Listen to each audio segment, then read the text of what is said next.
नमस्कार, आप देख रहे हैं नेशन वन में हूं नीरज त्यागी। बढ़ते हैं खबरों की ओर। यूपी के गोरखपुर विश्वविद्यालय में गुरुवार को गोरखपुर महोत्सव की शुरुआत हुई।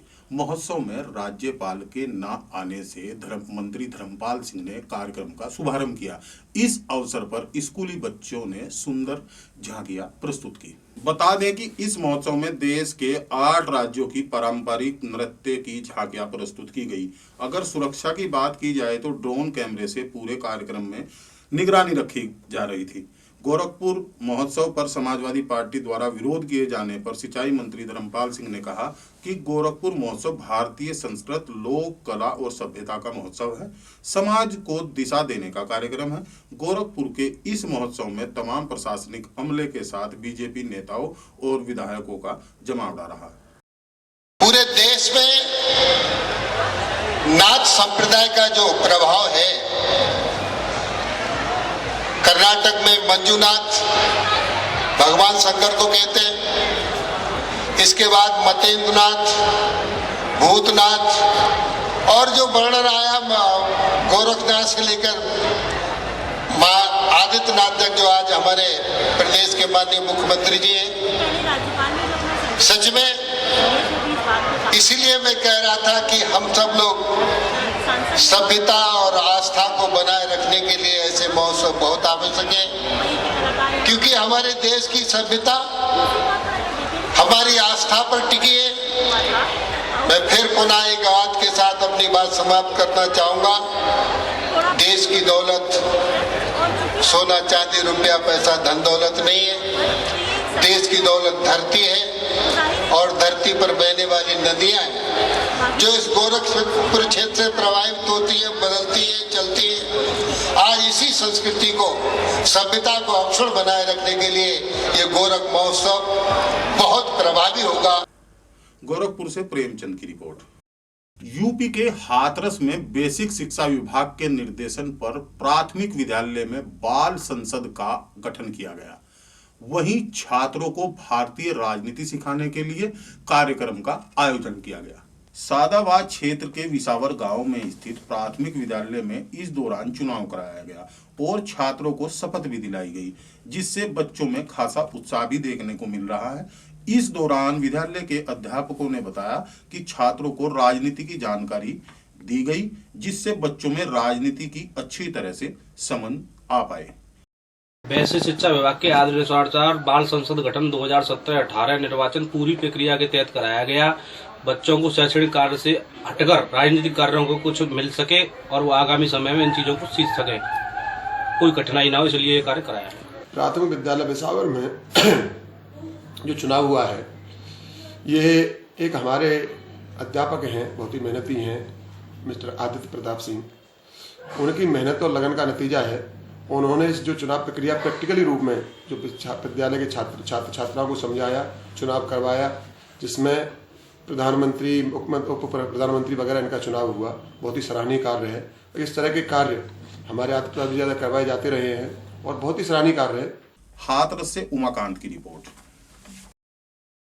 अगली खबर मध्य प्रदेश के खंडवा से, जहां स्वच्छता में पहले पायदान पर लाने के लिए निरंतर प्रयास जारी है।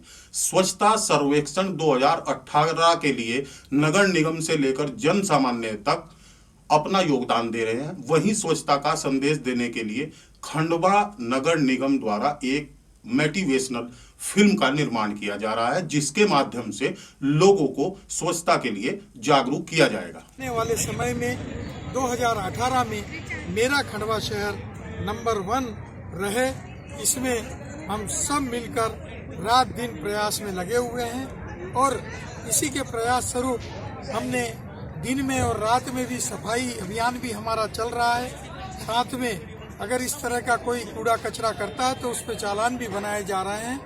और आने वाले समय में हमारा जो सपना है कि मेरा खंडवा नंबर 1 बने, मेरा खंडवा सुंदर बने, मेरा खंडवा स्वस्थ बने, इस ओर हम अग्रणी हो रहे हैं और आगे बढ़ भी रहे हैं। निश्चित रूप से हमें आने वाले 2018 में खंडवा को हम निश्चित रूप से सफलता मिलेगी। इन्हीं शुभकामनाओं के साथ जय हिंद, जय भारत। खंडवा से विजय तीर्थानी की रिपोर्ट।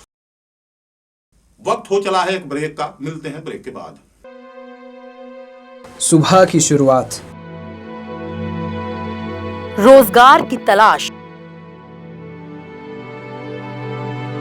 पेट भरने की है आस। हाँ भाई बस थे। दो साल तो हो गए, पैसे नहीं मिले। बदहाल जन सुविधाएं, कतार में जनता, पनपता रोष,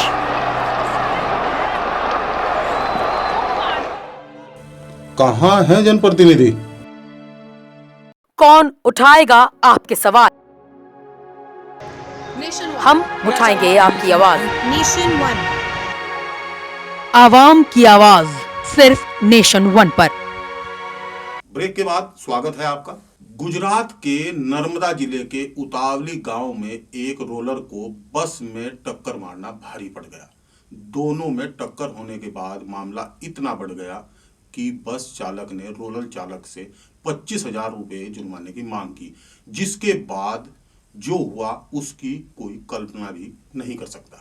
बता दें कि नर्मदा जिले में सड़क का निर्माण कार्य चल रहा था। वहीं जब रात के समय बस और रोलर की टक्कर हुई तो बस चालक ने रोलर चालक से जुर्माने के तौर पर 25,000 की मांग की।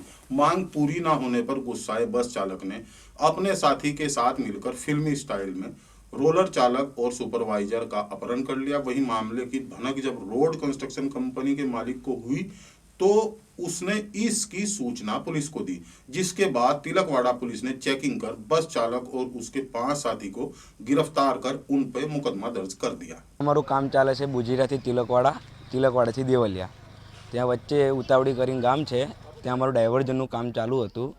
ત્યાં આગળ રાતે સમથિંગ 12 વાગ્યાની આસપાસ અમારું કામ ચાલુ હતું। ત્યાં રસ્તો બંધ કરેલ હતો અમારો, તે રસ્તાની અંદર રસ્તો તોડીને લક્ઝરી અંદર ઘૂસી ગઈ। જ્યારે રોલરનું કામ ચાલુ હોવાથી થોડું ટચ થઈ ગયું ગાડીને, એની માટેની બબાલ થઈ। એમાંથી ગાડીમાંથી 10થી 15 જણા ઉતર્યા અને અમારા રૂરલ ઓપરેટરને પ્લસ અમારા સુપરવાઇઝરને માર માર્યા। બીજું કે રોલર ઓપરેટર ભાગી ગયો ત્યાંથી મારના બીકથી। સુપરવાઇઝર અને હું સમાધાન કરાવવા ગયેલ, મને પણ ઉચકી અને ગાડીની અંદર કિડનેપ કરીને ઉઠાઈ ગયા અને જતાં જતાં મોઢું બંધ કરી દીધું બુજેઠા આગળ, જ્યાં પોલીસની ચેકિંગ ચાલુ જ હતું, પણ અમને કોઈને બોલવા દીધા નહીં અને અહીંયાથી લઈ ગયા સીધા બરોડા ટોલ ટેક્સ આગળ પોલીસે અમને ટેક ઓવર કરી અમને બચાયા। नर्मदा से दीपक जगताप की रिपोर्ट। यूपी के हाथरस जिले में चोरों के हौसले इतने बुलंद हैं कि मंदिर के अष्टधातु से बनी करोड़ों की मूर्तियों पर हाथ साफ कर दिया। एक बार फिर चोरों ने पुलिस को चुनौती देते हुए करोड़ों की चोरी को अंजाम दे दिया। वहीं करोड़ों की चोरी से इलाके में हड़कंप मच गया।